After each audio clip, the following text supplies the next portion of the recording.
Thank you so much for coming. Welcome. My name is Batya Abramson-Goldstein. I'm Executive Director of the Jewish Community Relations Council.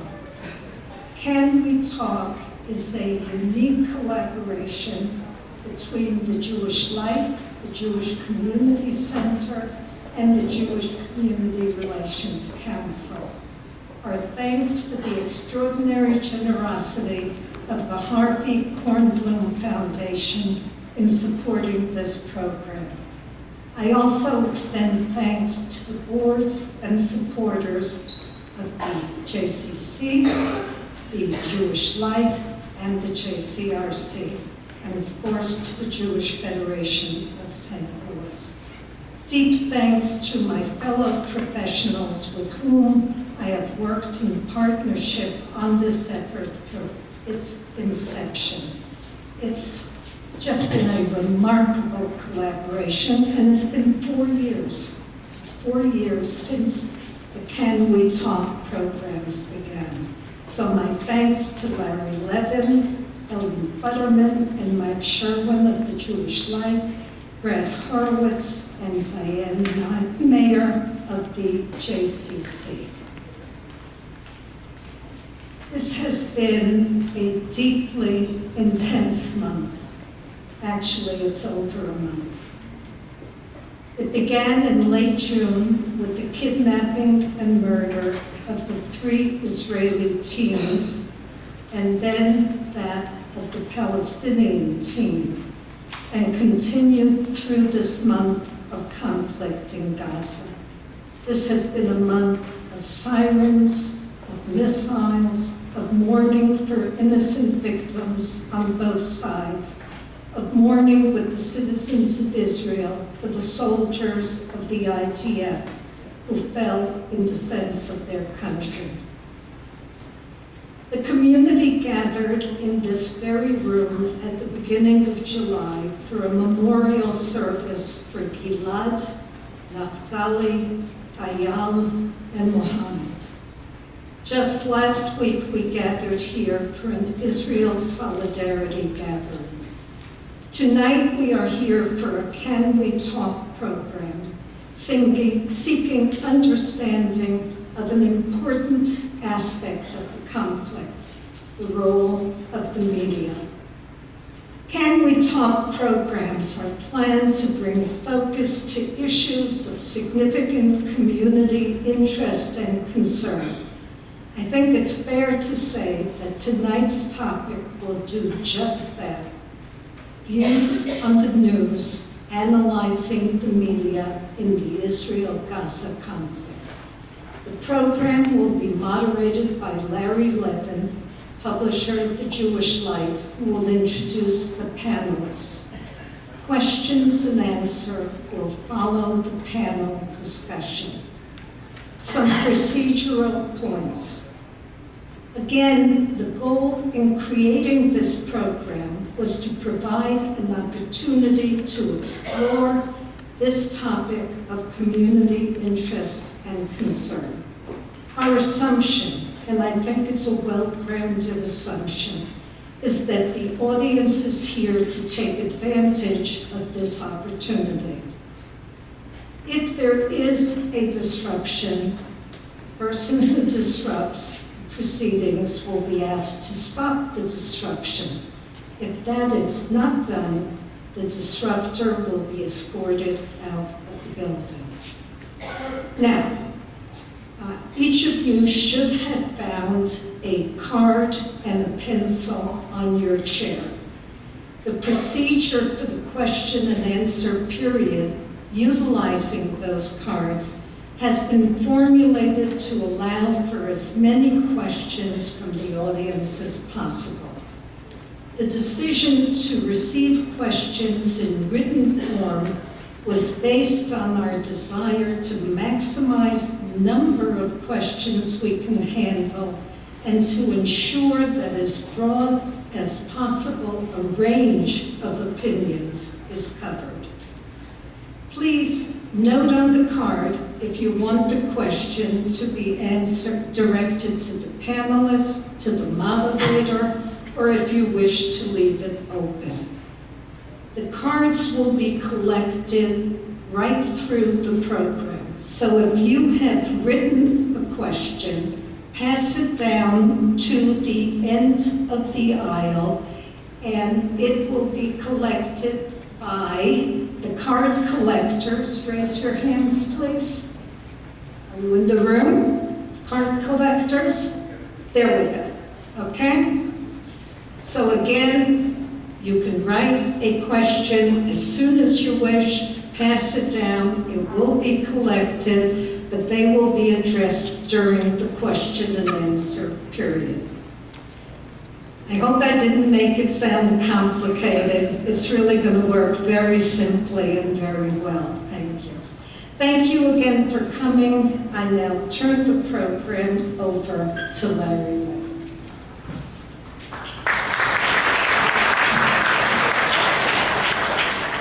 Thank you, Bacha. I would like very much to share Bacha's welcome, and we're so glad we could provide this forum for discussion of news coverage of the conflict. Is that too loud? Okay, thanks to everyone who worked under tight deadlines to make this happen. There are few things harder for the media than covering a war. Facts change on a moment's notice. Confirmation of those facts can be difficult and often dependent on one side or the other to confirm, which itself raises questions of accuracy. Then add in the deeply, viscerally emotional aspects of the conflict involving Israel and Gaza. Those who read or view the coverage come to it from their own perspective. So even the best of reporting will undergo scrutiny that transcends that of most media analysis. As a Jewish community, many come to the conflict with a very strong opinion about pre-existing bias by media outlets.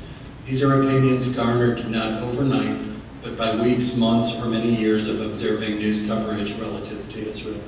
There are even organizations specifically dedicated to pointing out perceived imbalance in coverage of those matters. From a journalistic perspective, we know that there are many reasons for how and why coverage occurs in different ways. What we hope to bring you tonight is a discussion with journalists involved in different strands of the media world. American media that serve a general audience, Israeli media that serve a general audience, but one which in Israel, of course, comprises a large majority of Jews, and the Jewish light, which principally serves a Jewish community in a larger metro area in which Jews are a distinct minority. In this way, we hope to unpack the reasons for coverage. By unpack, I mean there's no one-size-fits-all explanation for every coverage decision at every outlet. If there were, we'd just say there is and call it a night. If tonight only serves to validate the preconceived notions of every person in the room, we won't have done our jobs. But if we raise enough information and perspective that you're able to think more critically and even journalistically about these issues, we will have been successful.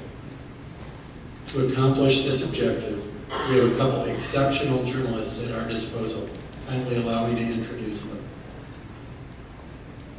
Louder or softer? Wouldn't matter. Okay.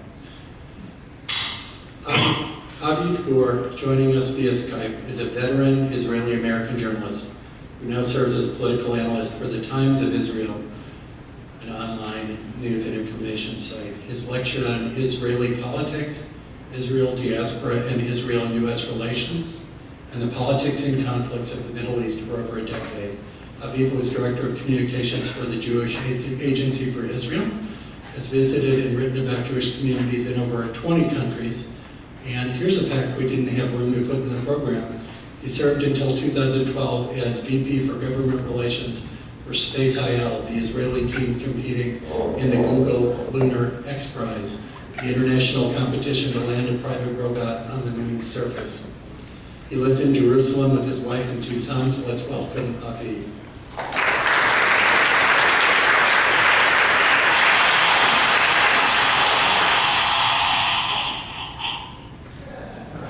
Okay, that was a big round of applause. Adam Goodman is a deputy managing editor at the Post-Dispatch, where he oversees the newspaper's regional, financial, and Washington coverage for print and online. Adam has worked at the Post-Dispatch since 1987 in a variety of roles, including business reporter, environmental reporter, science editor, assistant business editor, metro editor, and assistant managing editor. Adam has been involved in so many of the post-investigative and breaking news efforts, it would take the night to include them all. So we'll simply thank him for his lengthy and outstanding service to the St. Louis community and say, welcome, Adam.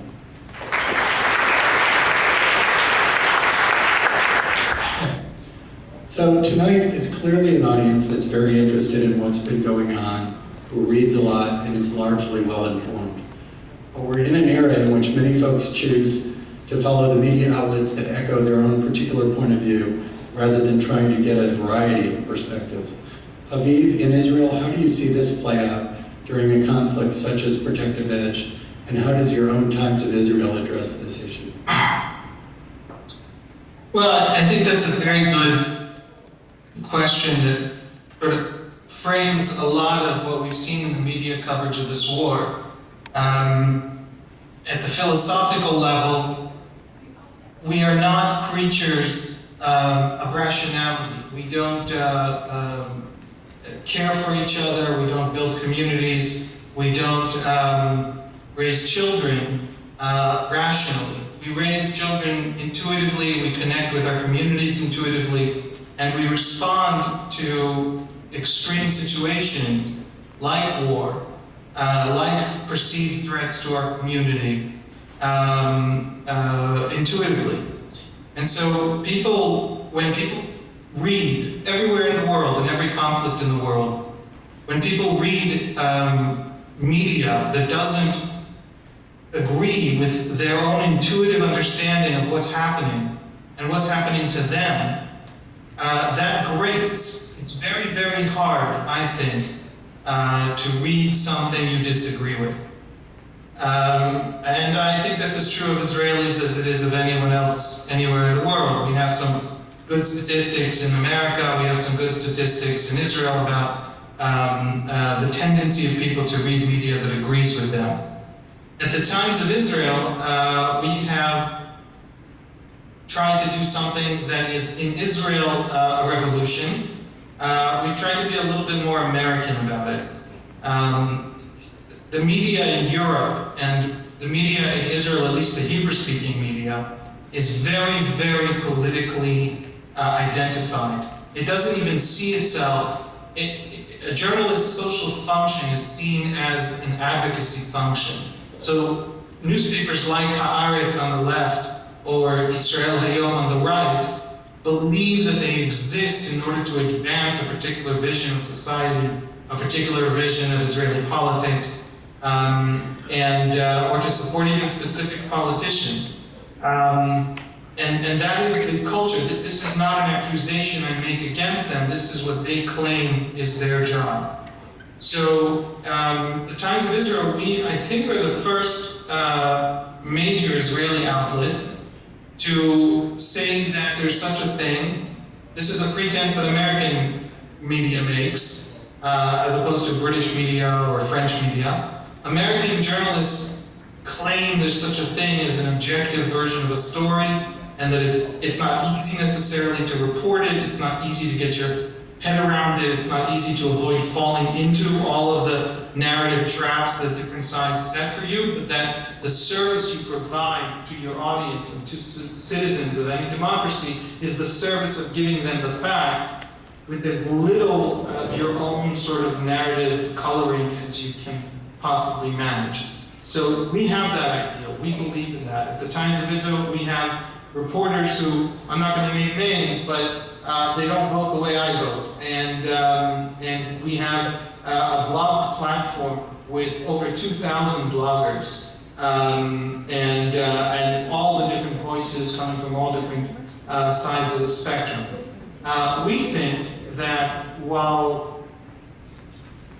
Israelis tend to believe Israel's version of the story, just as Palestinians tend to believe the Palestinian version of the story, we think that you understand yourself better, you understand your story better, you understand the potential for future policy when you understand how you're perceived by others elsewhere. It's not pleasant, it doesn't mean you have to agree with them, but it gives you tools to be a better citizen, to make better decisions. So is that going to be a big popular thing? The Times of Israel, of course, doesn't publish in Hebrew. We publish in English, Arabic, Chinese, and French. We're thinking about Hebrew.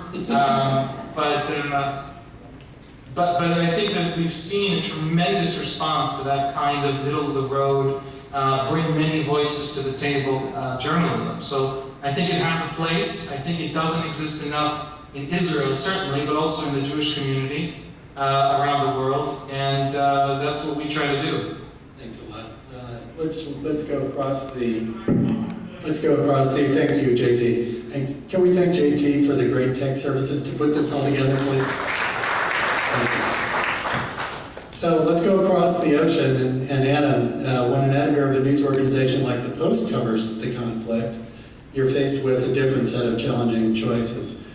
If you don't have reporters on the ground, you're left to provide coverage through wire and links to other sources. We certainly have this issue at The Light, although on a smaller scale. When your colleagues choose a story then, you're left with providing something versus nothing, and the something you have may not be your idea of the best story available. How does that work for you? Do you basically just shrug your shoulders and go with what you can? Or do you ever say, no, that story seems incomplete or inaccurate, it might lend an unhelpful picture, and we'll just skip that one and wait for a better one? I think we do a little of both. We certainly try to see what's out there on the wires.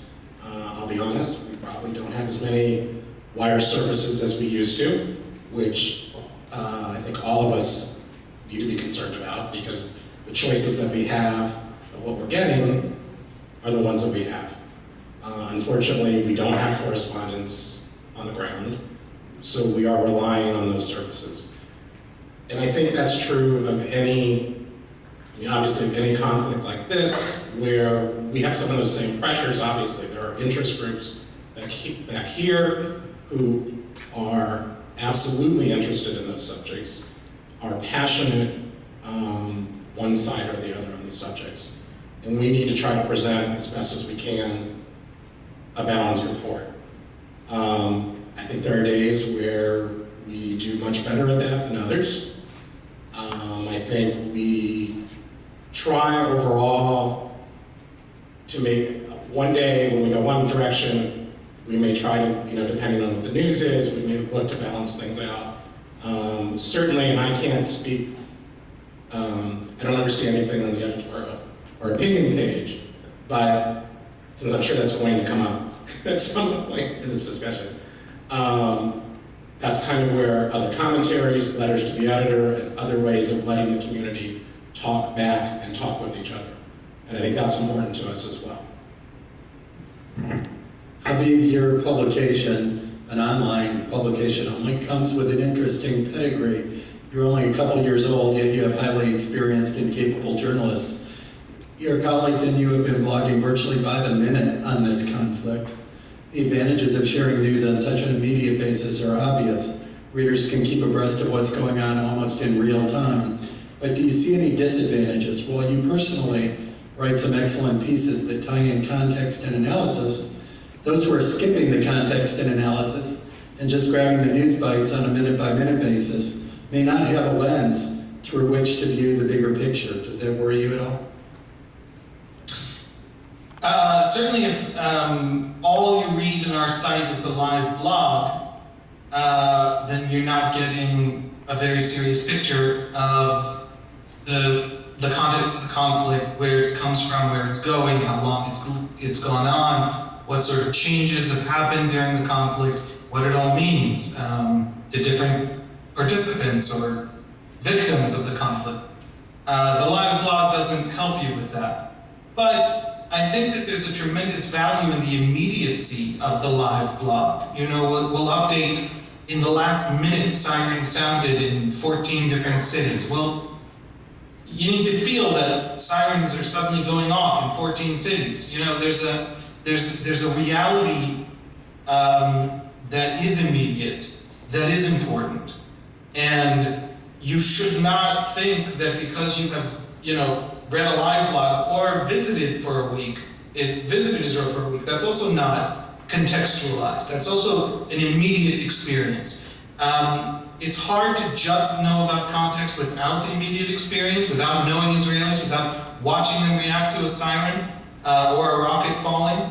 But it's also important not to think that any particular live blog entry or any particular hour on the live blog reflects some sort of, is enough to understand the broader reality. So I don't think it's a problem at all. I just think if you're a reader and you're only reading the immediate stuff, I don't think in the last 30 days of conflict, I don't think there's been 10 minutes on our site in which there weren't, 2 or 3 deeper analyses, carefully crafted texts, not blogging, 5 or 6 opinion pieces, 4 or 5 serious news pieces that go a little deeper into a story than any blog ever could.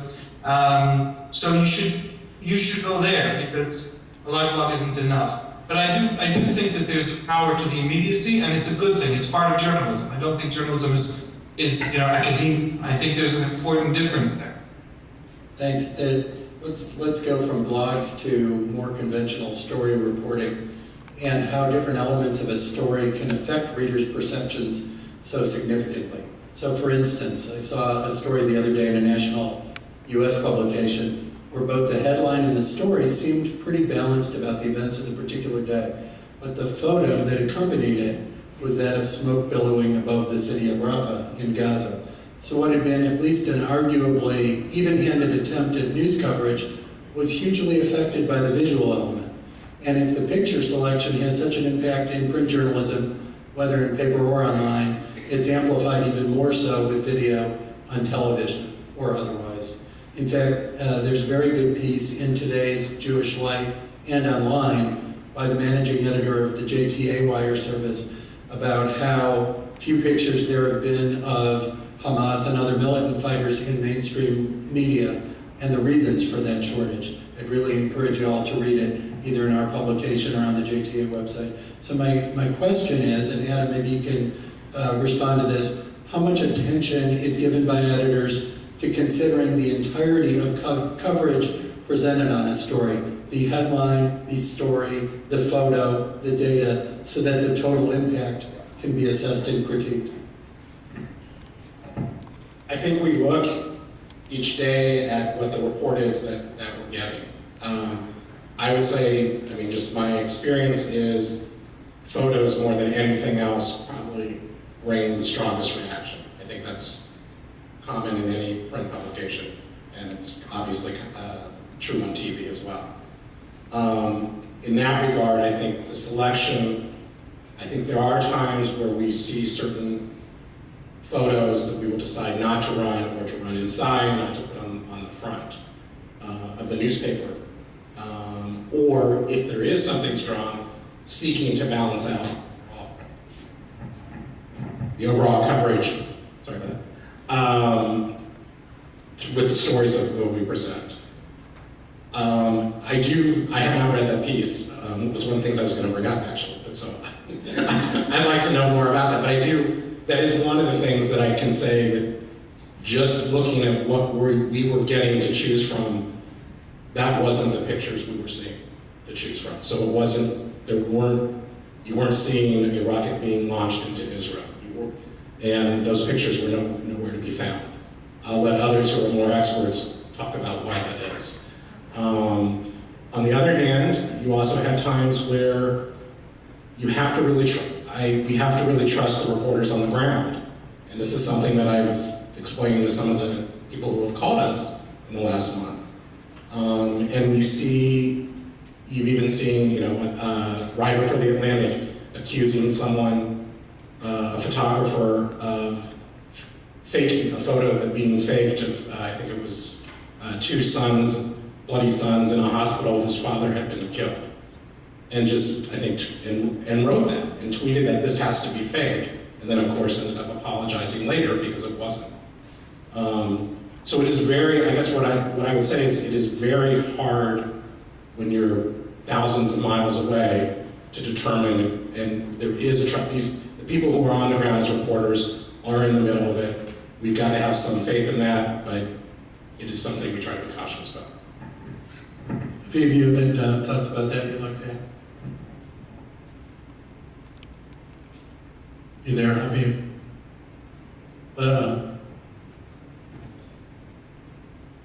Haviv? You there now? Yeah, I can hear you. Okay, good. Good. Yeah, I'm sorry. I heard Adam great. I just didn't hear, I guess, your microphone as well. Okay, good. So, anything you want to add to Adam's thoughts, or move on? Just one point, it might be an obvious one, but I once spoke with a CBS reporter in Israel. This was, I guess 8 years ago or so. And I was very curious why CBS thought that the Israeli-Palestinian conflict was more interesting than just mass death, atrocities in the Congo, and just, endless, massive human tragedies all over the world. And it wasn't a reporter, it was a producer. And the guy and CBS didn't even report anything I would necessarily disagree with. It was fair reporting, and they covered both sides. Why would you send here and not to places that are vastly more important just at a human level? And the producer said in a sort of mocking tone, and I think he was being critical of himself as well. He said, do you know how hard it is to get a satellite link up in Kinshasa? So there's an element of coverage of this conflict where the very fact that Israel is a modern country, is integrated into the European economy, is an OECD country, is easy to, you can report anything you want from Israel except a very narrow band of, troop movements that are censored by the military censor. So a lot of information from the Israeli side does get out into the world. Journalists can work very easily in Israel. One of the things that Israel faces as a disadvantage in this conflict, and we saw it very clearly here, are the limits that journalists had working in Gaza. You could not take pictures of the tens of thousands of Hamas operatives, fighters, 3,000 rocket launches, and I think we got 2 of them on film by hundreds of journalists who had been there. We know that more than 500 journalists from 42 countries were sent to Israel for this conflict, beyond the 250 or so bureaus that are permanently stationed in Israel.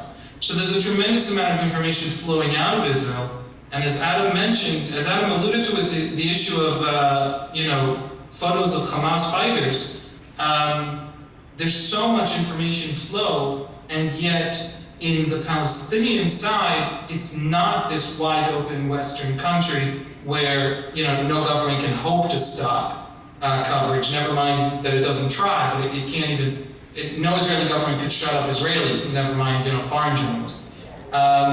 So there is this imbalance, and, I don't want to fix it. I don't want to change Israel in that sense. And I don't think I can convince Hamas that it should allow freedom of the press. It doesn't allow freedom of speech domestically. So this is a problem in this conflict. I think we saw that very powerfully. One of the major and most contentious aspects that relates to this regarding the coverage of the conflict has been death statistics. So generally speaking, the media has seemed to report deaths based on what they're told from a political group or a government ministry. Most credible media will report these figures as coming from a particular source and not as absolute fact. But once the figures are out there, they spread like wildfire and play an amazingly significant part in public perception about the conflict.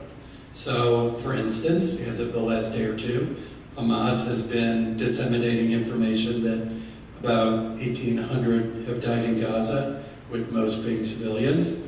Israeli military and government sources claim they have evidence and ID confirming at least half of the deaths were of Hamas, Islamic Jihad, and partner forces. So it's a dilemma. On the one hand, there's incredible disparity between what's being reported and what may or may not be true. and there's this incredibly incendiary risk that reporting, about how the reporting will affect world perception. So how does that play out? Is it better to wait on better confirmation as a news source? Do you simply report it and attribute it to someone, understanding the gravity of how these figures create perception around the world? Adam, you have a thought? I think you do look for attribution, but I think there are limits to what you get. In this case, I think there is, from the beginning, largely because of the ability of Israel to knock down rockets, or the idea that one side in this particular conflict was certainly experiencing an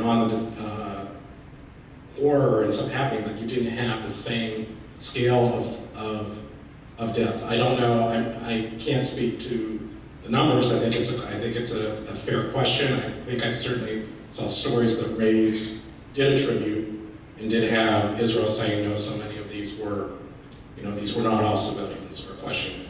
But at the same time, you also had denials of a school being hit, or shelled by Israel, and being told initially that it was Hamas, and then something would change 2 days later, and they would acknowledge it. So it is, it's worse and pretty. It's not accurate. In terms of the first reports that come out aren't always accurate. I think we struggle with this. I don't know that I have an answer to fix it. I don't think you can stop and not cover it, because I think people are demanding, certainly an audience here is demanding to know.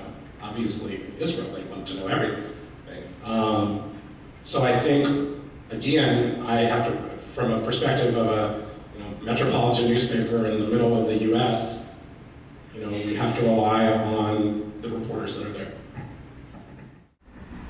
Haviv, surely you and your colleagues talk about how the death figures and statistics play out in terms of perception of the news. Can you talk about that a little bit? Yeah, it's a complicated question. They're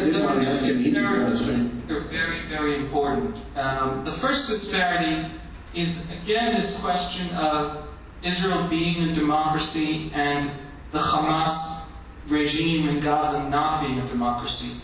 I say this with a lot of empathy to the Palestinians. I really feel that what I'm saying right now is a pro-Palestinian thing to say. There is a kind of anonymity to the death in Gaza. It's in a way that there isn't in Israel, because everything is filtered through these political layers. It's a health ministry controlled by Hamas, run by Hamas. There is no question that children have died, and not 50 children. We're talking about, is it 400? Is it 300? But it's hundreds of children have died in these attacks. And there's no question that the civilian suffering was immense. Our Arabic-speaking reporters are talking to people, just ordinary people in Gaza, and we're all on the same cell phone grid, and so there's no doubt that that's happening.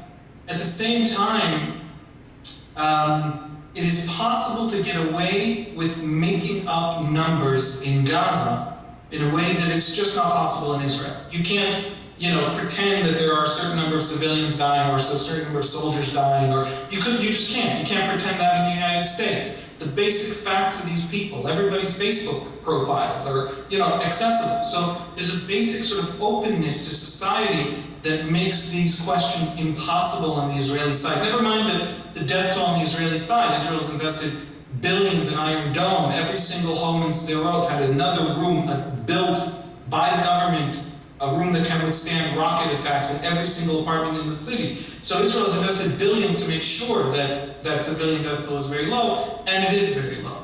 But even in conflicts where the Israeli death toll wasn't low, the Independence War, Israel lost 1% of its population, which means everybody knew somebody who died.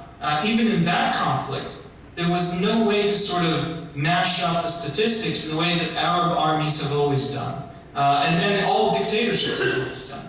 So there's that. The very fact that we're discussing this question of the death toll says something, I think, profound about the suffering of the Palestinians and the double suffering. Not only are they unquestionably suffering in the Israeli response, they live under a government for whom these numbers are a strategic game, a chess game, a strategic battlefield. So that's the other thing. It's important. The New York Times, I think, yesterday or today, it's 3 in the morning, and I don't know how to count time zones well, but the New York Times has just done an analysis of the death toll with 1,400 names and ages that were publicized by the Hamas, Gaza's health ministry, which is run by Hamas. And according to those figures, when you go into, according to Hamas, of course, these are fascinating figures, because when Hamas releases the dead, the names of the dead, it marks off which one is an Islamic Jihad fighter, which is a separate organization. But there's absolutely no Hamas fighters in the list, right? Hamas fighters never die. But other organizations weirdly have people dying in this war. So when the New York Times, you should be able to find it, maybe even on the homepage right now, did this analysis, and they concluded that the ages of the dead skew very, very extremely toward fighting age men. Men aged 20 to 29 are 9% of Gaza's population. They're 34% of the dead. When Hamas recruits fighters not from the age of 20, but from the age of 16. And they fight until, the age of 35, potentially. Israeli reservists, combat reservists, are fighting at 43. So I think if the New York Times were to expand that analysis, and I think the audience, everyone who's here should really look at it. You see that hundreds of civilians have died, there's no question. By the way, there are a few attacks, such as those kids on the beach that everyone is talking about, where I demanded real answers. I want to understand what sort of human error, what sort of lack of oversight led to this just, utterly mistaken targeting. But there's no question, if you really dig into the numbers, which unfortunately not enough of the media that's been here, hundreds and hundreds of reporters have been here, they haven't chosen to crack open even the numbers given to us by Hamas to try and figure out what happened in Gaza. So we think this is a very significant part of the story. We don't think it absolves Israel of the mistakes Israel made in this war. We do think it proves that, we think it absolutely proves that the notion that Israel was targeting civilians is just demonstrably untrue. In other words, you can't think that and still look at these numbers. So I do think this is significant, and I do think the media has to look at it, and well done, New York Times. It took 30 days. We've had some of these numbers. The first 800 dead we already had on Al Jazeera's website 2 or 3 weeks ago. But it is happening. People are starting to question these numbers. Thank you. I'm going to ask a couple more questions, and then we'll move on to questions from the audience. One of the emerging themes of the coverage of this conflict is the question of whether Hamas, which the U.S. Department of State, of course, officially lists as a terror organization, was treated in a way that lent moral equivalence to both sides of the conflict. This was actually nicely addressed in a piece Bacci pointed out to me from the Gateway Journalism Review by Bill Freivogel, who's the head of the journalism program at SIU Carbondale. It was also alluded to in an interesting piece on the Huffington Post website by Yair Lapid, the Israeli Minister of Finance, in the last, I think, day or two. So I'd like to ask both Adam and Haviv, do you think this suggestion that the media was seeking a narrative of moral equivalence is accurate? Was this a major issue in coverage? And if so, are there better ways to handle it? Haviv, why don't you go first?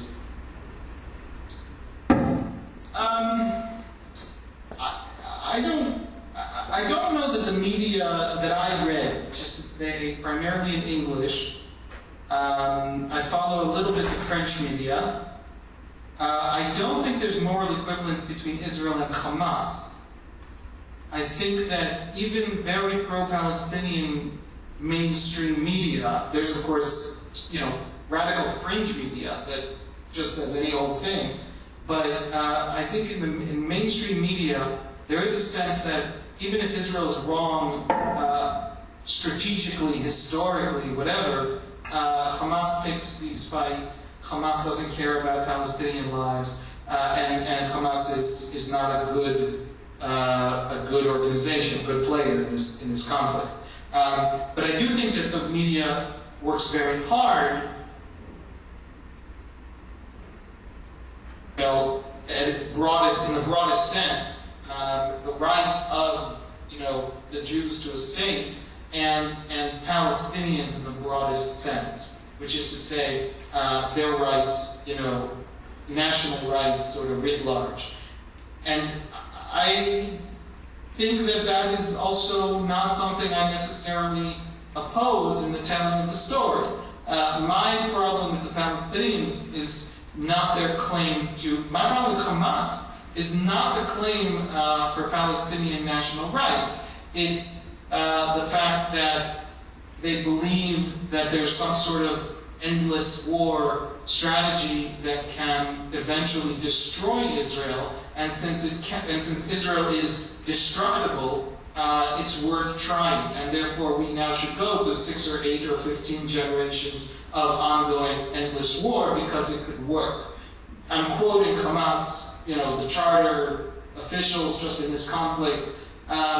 So I don't think there's moral equivalence there, but I guess I read so much stuff that's really focused on the Middle East, and probably Adam has a clearer vision of how this is working out. I'm guessing you probably read more than I do, but I guess I'm having a little trouble with the question too, in the sense that I'm not sure in American media and the media that I've really seen the question of moral equivalency between Israel and Hamas, where I think at least what I've seen, it's more of a question of the Palestinian people in general. And so it's the idea of with this conflict where the question of scale becomes the issue, and how what was in terms of when the IDF went in, how long they were in, what they were doing, did it go beyond what they initially said they were going to do? Were there other things those are questions that I saw raised. And I think in terms of the overall, putting this whole thing, it's certainly a cycle that we have seen go on for years of conflict in our region. So I guess that's where, in the sense of moral equivalency of why the Palestinian people may be, anti-Israel, I don't know that I really saw it referring to Hamas. I think because we want to get a lot of questions in, we'll stop there. You all have a bunch of questions for us? We're going to alternate asking the questions. And this is for the panel. Since Jews mainly control the media, how do you account for the negative coverage of Israel?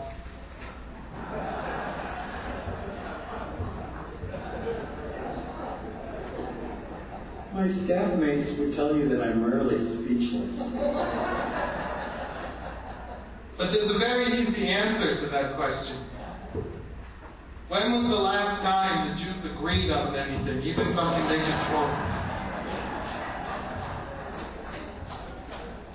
In fact, Jews control the media might be the problem. We might not get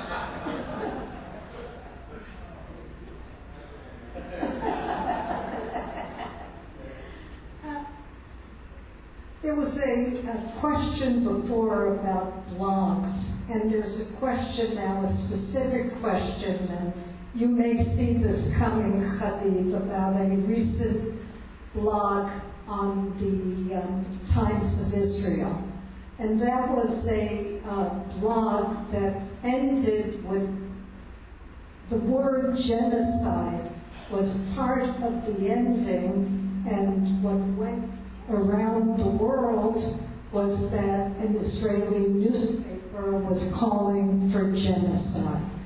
Now, could you expand on what happened and what lessons the Times of Israel has taken from this incident?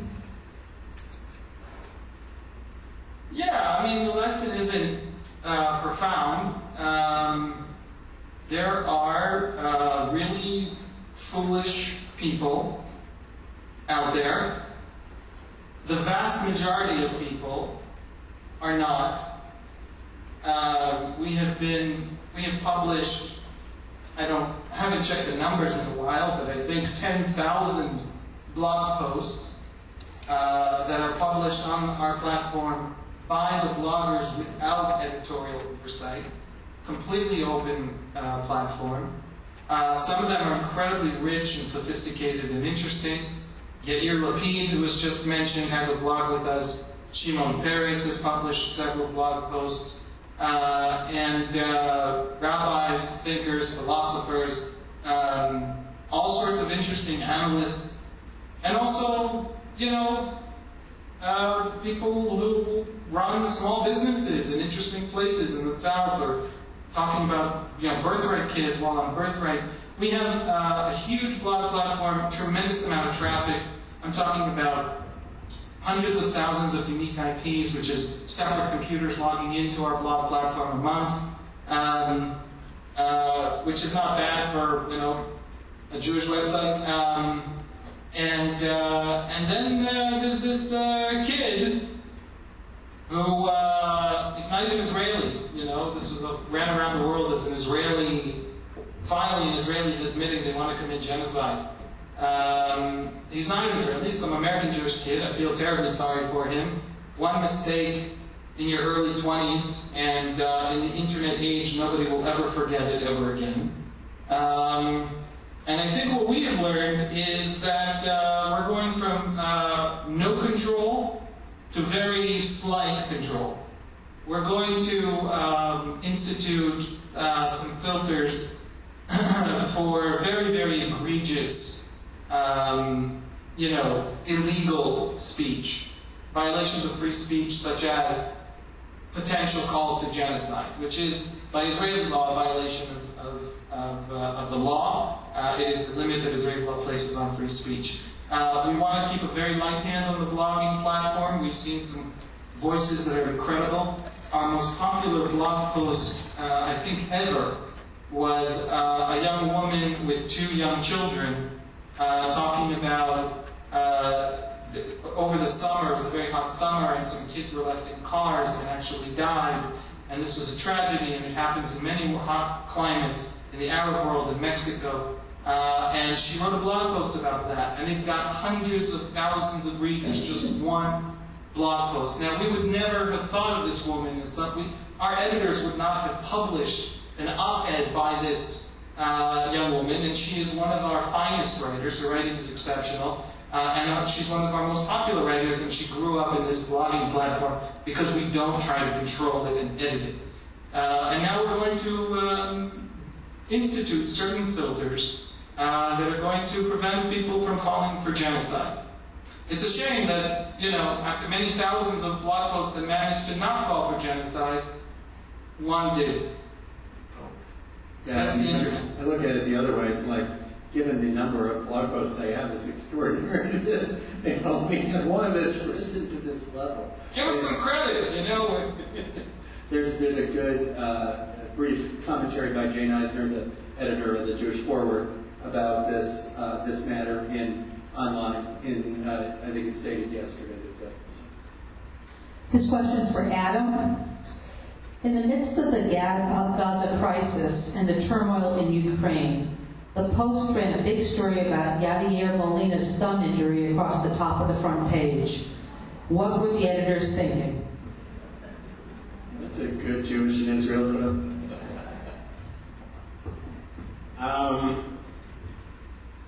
I'm not sure.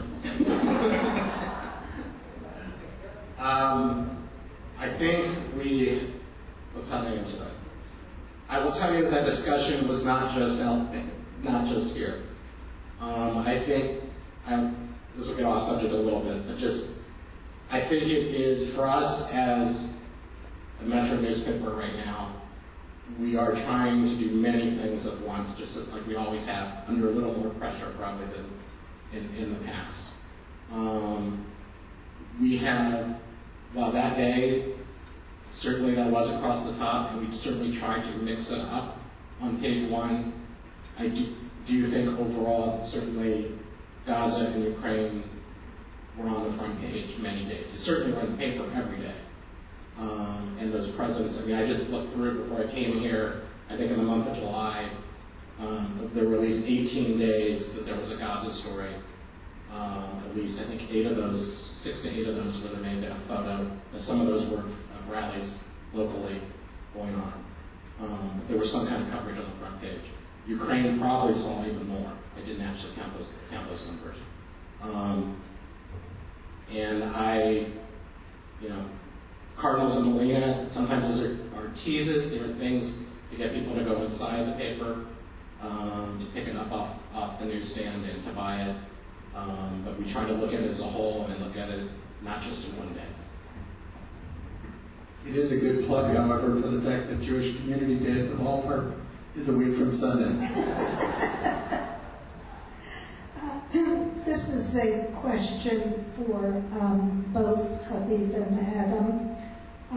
And you've given the answer through the program, but the question asks for you to specify what criteria you use to determine credibility and accuracy of news reports you run. Haviv, go ahead. Should I start? Yes, go ahead. I think we have an advantage when it comes to this question.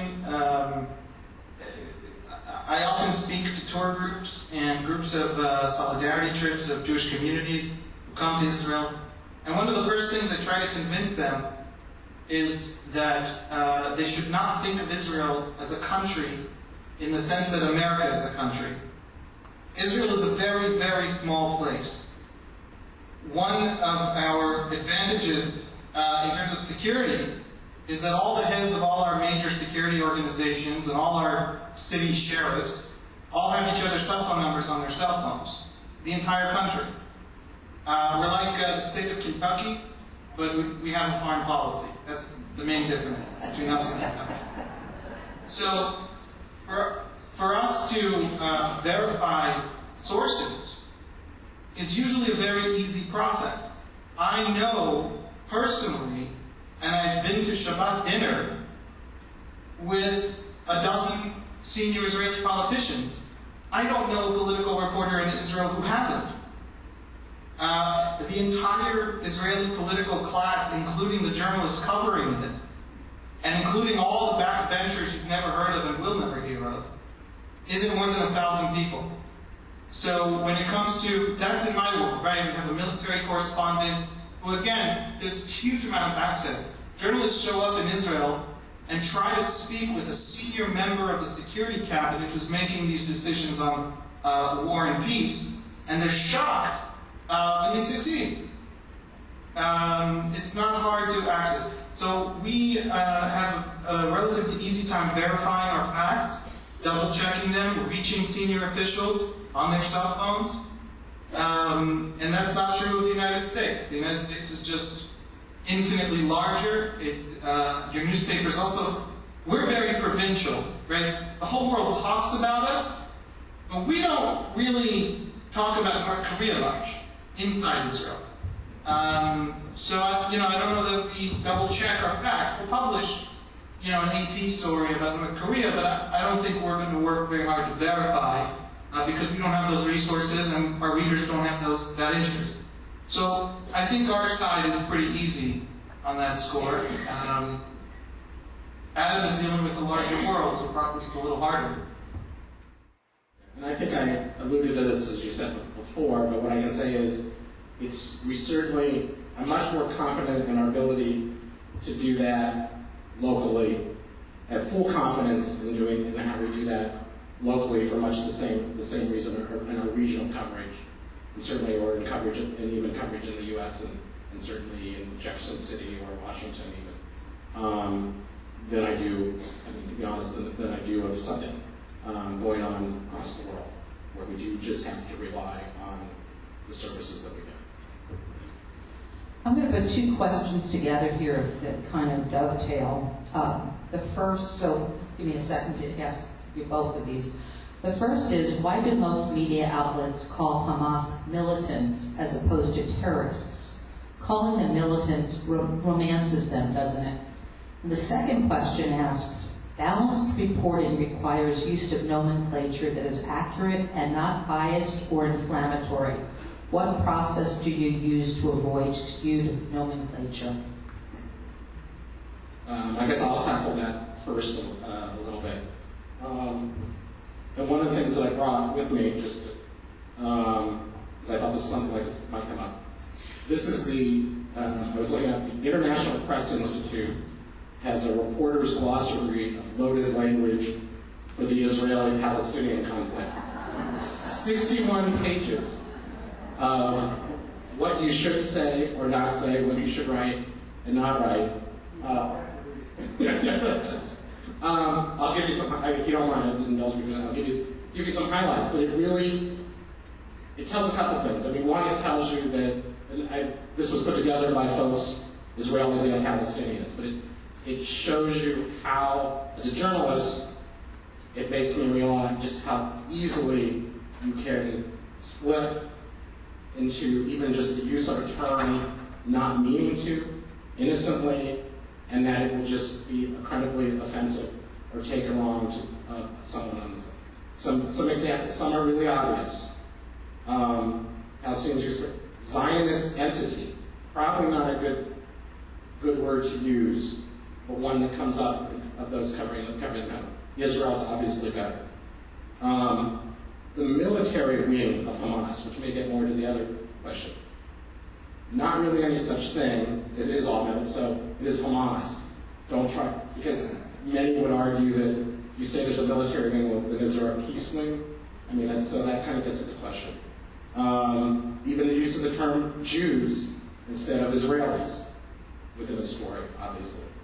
Some less obvious, and this, I think, is not just for this conflict, but any, surgical or targeted airstrike. Makes it sound very methodical, very just simple. Airstrike would be a much better term to have in a story. Security fence or wall. Even that might be one. I think it recommends use the term separation barrier. Again, that may be a little, some of us may say some of these may question it, but phrases like Hamas condemned Israelis' aggression in Gaza. Aggression? Using straight words would be better. So that, I just want to I thought I'd give an example of just how hard it can be, and I'm a print person. I have the utmost respect in terms of language for those in broadcast who have to do it off the top of their heads and can so easily mess something like that. Thanks, Haviv. Your thoughts about that? Off the top of my head, I'm going to mess it up. So I think at the Times of Israel, if we followed that book, we would shut down. So we're not going to follow it. I do think that the media does have a responsibility to be transparent about its use of terminology. It's okay to take a stand when you have to. When you have to decide whether to use one word or the other word. There's only two choices, and you have to speak. So it is legitimate to do so, but then you should take a stand. So, for example, at the Times of Israel, the Israel Defense Forces calls Hamas fighters terrorists, including Hamas fighters who attack the Israel Defense Forces. We try to stick to a definition of terrorist as someone who, for political motives, attacks civilians. And so Hamas, the terrorist organization, It has a strategy of attacking civilians. It is its fundamental strategy. But if the IDF encounters, either in Lebanon with Hezbollah or in Gaza with Hamas, fighters from that organization in pitched battle, and we want to write about that battle, the IDF press release will say terrorist. We're not going to say terrorist. That person who fights the IDF is an enemy.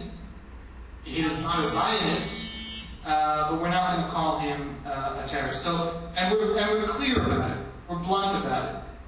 So I think that clarity is important. And then a reader can say, oh, well, and I think militant is, I'm opposed to the term militant because it's empty. It doesn't mean anything. There are things I'm very militant about. Flavors of ice cream. There are things I'm militant about. It doesn't tell us who these people are, what they think. So it's a way of avoiding clarity. And I don't like when journalists avoid clarity. So I'm opposed to the word militant, and I want definitions to be. Maybe every news outlet should publish its own book. Well, this is for both Adam and Haviv, and the question is, although the deaths in Gaza are a tragedy, why doesn't the extraordinary attempt by the IDF, the IAF, to minimize loss of lives get more play in the press? That is, cell phone calls followed by knocking on roofs and counting people leaving homes before a strike. Haviv? I think two reasons. One, look, Palestinians are dying. And people don't, back to, I think the first sentence I said, we don't act or think rationally. We don't vote rationally. We don't read the news rationally. We read things intuitively. We see patterns. The part of our brain that does much of our thinking is more similar to the part of our brain that works our optic nerve. Which is to say, we see patterns and we don't necessarily question those patterns. So, when a lot of Palestinians are dying, the easiest assumption to make, the most obvious fact, in quotes, is that the Israelis are doing something wrong. If you stop there, which most people do because most people then change the channel, that's the opinion that most people will have. The other reason I think that Israel has a hard time getting across the scale of its efforts. We lost 60 of our boys in Gaza. We didn't need to lose one of them. The only reason they died is that Israel won't carpet bomb Gaza, including just those sections that have those tunnels. I'm very happy Israel won't carpet bomb Gaza, but one of my closest friends was in Gaza in this war. And I had a sibling in Gaza in November 2012. My younger brother just got out of the army as an intelligence officer, not in Gaza, but elsewhere, at a time of war. And so that sacrifice that Israel does make because of that issue of civilians is real. It's more than anything British or American militaries do in places like Iraq or Afghanistan. Even with the terrible things we saw in Gaza, the statistics are still better than Fallujah. And nobody questions the essential morality of the fight in Fallujah. You might question whether you agree with the whole war, but you won't question the basic morality of how the Marines conducted themselves in Fallujah. So I think that the second reason that Israel has a hard time getting that across is it's just sheer ignorance. Journalists don't know about war. They don't understand what it means to walk into urban warfare where the enemy knows you're coming, knows where you're coming because he knows you're hunting tunnels, and booby traps the path. They don't understand what that looks like. And because they don't understand what that looks like, they can't give the perspective that someone who understands war would give. So I encounter this with my fellow journalists. I was once a soldier. I was actually in the infantry in Defense of Shield in 2002 in the West Bank, which was less intense than what just happened in Gaza, but wasn't different in its basic structure. And as a soldier, I would encounter, Swedish reporters asking questions that are just completely detached from reality, without minimizing it from Palestinian civilian, just tragic agony that the Palestinian civilians went through. Journalists are too narrowly focused on, or refuse to understand, or simply don't have the background to understand the political context, the military context, and I think that we struggle with that. We struggle with the fact that 500 at least of those journalists who were covering this conflict in all the languages that they covered it, including in English, just showed up for the war, right? And had not been in Gaza, didn't know Hamas, didn't know Israelis, don't speak to Israeli army officers. So I think both of those factors certainly came into play. Do you think that the IDF or the government in general has done a different or better job with its own information dissemination and PR in Protective Edge than they have in the past? No, I think the state of Israel fails disastrously at PR. I think there's a deep cultural reason for it. There's an old sort of, I don't know how to describe it, there's an old Marxist mentality to the Israeli army. In the United States Army, everybody knows their rank, everybody salutes the people above them. In the Israeli army, I don't think I saw 3 salutes in 3 years in the army. Nobody salutes, nobody knows how to salute. There's an egalitarianism, there's this egalitarian ethic. When American soldiers go home from war, they have uniforms with what we call, I understand Americans call it as well, they call fruit salad. Right? There are all these pins, these colorful pins on their uniforms. Israeli soldiers, it's not just that they don't have all those colorful pins, there's a culture of disdaining pins. There's like the most combat, the coolest soldier doesn't wear so many pins. So it's almost a reverse competition.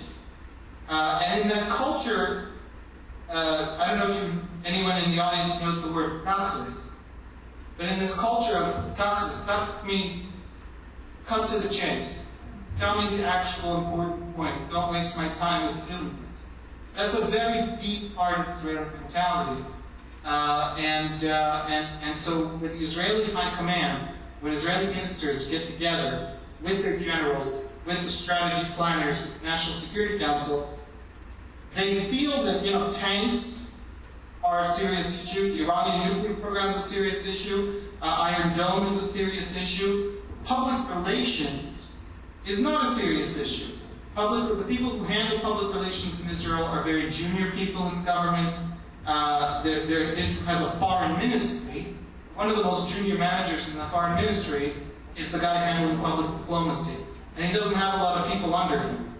One would have to think, what the heck is the purpose of the foreign ministry of the state of Israel if not public diplomacy? But so Israel has this cultural resistance to recognizing the importance of PR. And that's a tragedy, because PR is the arena in which Hamas fights its most important strategic battles in Hamas' own mind. And a lot of Israel's enemies see that as a critical strategic arena. Israel has not invested the kinds of intelligence, the kinds of people, the salaries, just the sheer manpower in handling that seriously. Let me just say one sentence, and then I'll stop talking about this.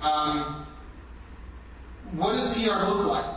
Where you complain that, Israel's doing terrible at its PR, you have to say what good PR looks like. The Obama campaign in 2008 is good PR. The Obama campaign was an immense corporation with hundreds of millions of dollars spent, tens of thousands of employees for 2 years. And it's a corporation that both tracked media in real time, responded to crises at the highest level immediately, and maintained an incredible amount of message discipline. Obama couldn't afford to have some, idiot in a, give me a city, the Cleveland campaign office, mouthed off in front of a camera in some way that would be profoundly damaging to his campaign because his opposition would take it up and start publicizing. Those features of public relations campaign that exist in every election campaign, they exist in Israeli politicians. When they want to get elected, they want smart PR campaigns. That doesn't exist in the Israeli government. It can take a long time for the Israeli government to understand that it's losing a debate. It can take a long time for the Israeli government to understand that there's a crisis. When Israeli soldiers killed 10 Turks on the Mavi Marmara, it took 2 or 3 days for the Israeli government to understand why this was a problem. Within those 2 or 3 days, German chancellor and the American president concept. And you see in the Israeli government ministers, the foreign minister, the economy minister, saying things publicly in direct opposition to the policy of the government they serve it. And the security decisions they vote on.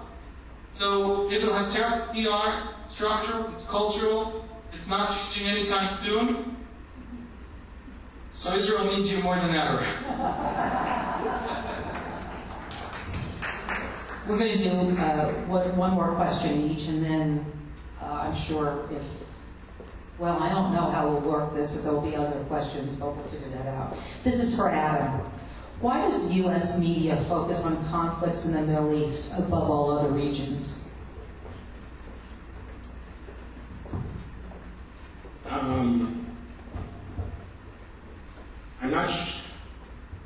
I'm not sure that's completely true, certainly in my opinion. I think right now, we alluded to this before too, in terms of coverage. I mean, Middle East is one that keeps continuing. It's a story that keeps cycling back and coming back and going on. It's also one where I do think access is significant in terms of why the media can get access to it much more easily. I do think that Israel being a democracy, as Haviv had mentioned before, is a huge part of that. You're not going to get inside Syria nearly the same way. You're not going to get in Ukraine right now nearly the same way, although I would argue that certainly has gotten a lot of attention. And there's certainly other places in the world. So I think it's some of the same things. I don't think, certainly there's high interest in it. Audience here, audiences elsewhere, within the U.S. population. But I do think some of that has to be because it is a story that just keeps continuing and we never resolve it and get to the peace. This is a question about the input from readers, whether it's an online newspapers such as the Times of Israel, where it would be comments, or whether it's letters to the editor. And while it's similar to the blog issue of how you keep something truly destructive from happening,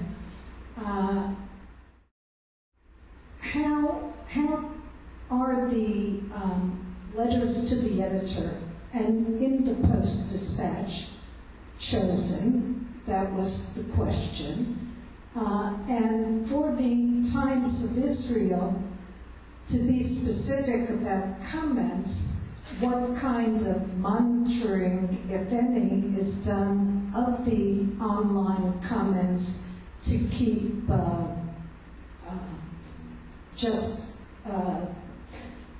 destructive comments from appearing, or do you? So this is a question to both of you in different ways.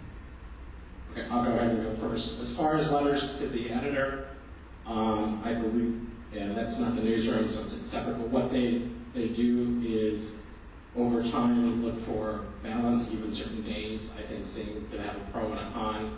Certainly when there is a commentary, which usually is what raises this issue more so, and someone gets a more than a letter from the editor, and a commentary from someone in the community, if that gets a lot of feedback, they go to great lengths to make sure that that letters will run that have a different opinion than that. And sometimes a longer version of a commentary. We've also, online is certainly, I haven't talked about, but obviously that's just as important to us as well. And one of the things online has allowed us to do is we run a lot more letters to the editor that don't make it in print, also get online. We have the same issue with comments, as some of you all know, not necessarily on this issue, but certainly on many others. And we try to control it as best we can. We also we went to Facebook registration, where people had to use their real names, as one way to combat that. And we also have other people report it, and very easily report it, so it can be flagged and the editor can go in and check it and delete a comment that shouldn't be there. Go ahead, Haviv. I think Adam gave most of what we discovered. We used to have a theory that said that the problem with the internet was anonymity. Anonymity turned people into bullies. Anonymity is a kind of power, and every kind of power corrupts. And therefore, we have to strip our audience of anonymity, and then we won't have the problems that the internet is so famous for. That has largely worked. Our commenters have to be logged in on Facebook, as Adam mentioned, and most of those are real people. And so you're much more limited in what you're willing to say as a real person than, if people know who you are. And when you comment on our story, it also posts your comment with the link to our story to your Facebook page automatically. So your comment, you're both sharing our link, which we like, but your comment is broadcast to your circle of friends. And we thought that was enough. The same with our bloggers. Our bloggers are public. We know who they are. Sometimes they choose, we have some bloggers from the Arab and Muslim world, and they have some layers of obfuscation of their identities. But we know who they are. And we thought that was enough. It turns out that is nearly enough. And we are looking now at some more measures. Please. I'm hearing a feedback. I think I heard myself try to ask myself a question. No, I think we're good. Okay, so those are, basically how we handle it. Okay. Couple things, and then I have a final question. I've been reading a lot of Haviv's stuff, and there have been, you would hopefully, ideally I'd say everything he's written has been ideally at 100% brilliant, but there are a couple that have really stood out for me over the last few weeks. He wrote a column that I complimented him on called The Tragic Self-Delusion Behind the Hamas War. And it really took the time in a very thorough and substantial way to look at the narratives on the Palestinian side, on the Israeli side, about their histories, how they see their place in the region. And I really commend it for your reading. And all of his writing is available on the Times of Israel website. Another fascinating one is, I don't know if you're aware that there was a column written on the online site Slate by senior editor Alison Benedict that suggested that the Birthright program was somehow responsible for Max Steinberg's death. And it was a very, very painful and attenuated article. And rather than simply responding with anger or venom or histrionics, Haviv took it apart in a very analytical, thoughtful way, looked at the history of Birthright, how folks, to the extent they do migrate from birthright to Israel, how and when they participate in the IDF. And it was very thoughtful, and it gave me an appreciation for how this guy writes, which is to pull back from the facts of the moment, think about what they mean in a broader context, and that's what the best journalists do. So really, thank you for the writing that you do. I did have one final question for you all, if that's okay, if I can find it. So there's no doubt that the coverage of the war has resulted in a great number of anti-Semitic actions and demonstrations worldwide, or to some extent. And I say no doubt because no matter what you think of the coverage, fair or unfair, accurate or inaccurate, it's a constant barrage, and it's allowed those who have evil aims to keep the news front and center and use it to further their goals. So my question to both of you is, if the media, intentionally or unintentionally, plays a part in the propagation of hate around the world, is there a way that the media can play a part in bringing that boil down? Adam, let's start with you. I think in a number of different ways. I think through the same way we're doing tonight, having dialogue, I think the media doesn't get credit enough for being a place that allows dialogue to happen, be it internet or in print, and even broadcast.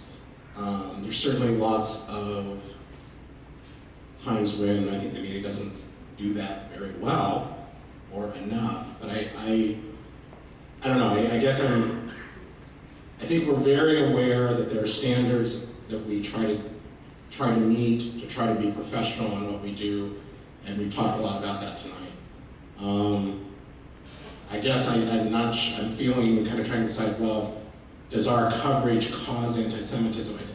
I don't think that's the case. Yes, people can use anything to try to back their beliefs up as however wrong they can be.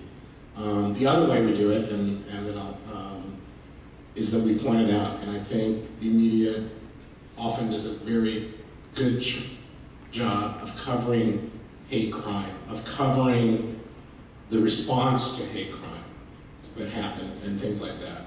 And I think sometimes a community would rather that not happen. And I personally, and this is more personal than as a reader, don't think that's a good idea. I mean, I think if we don't want to talk about it when it happens and try to act like it didn't happen, we're never going to get anywhere to helping get rid of anti-Semitism.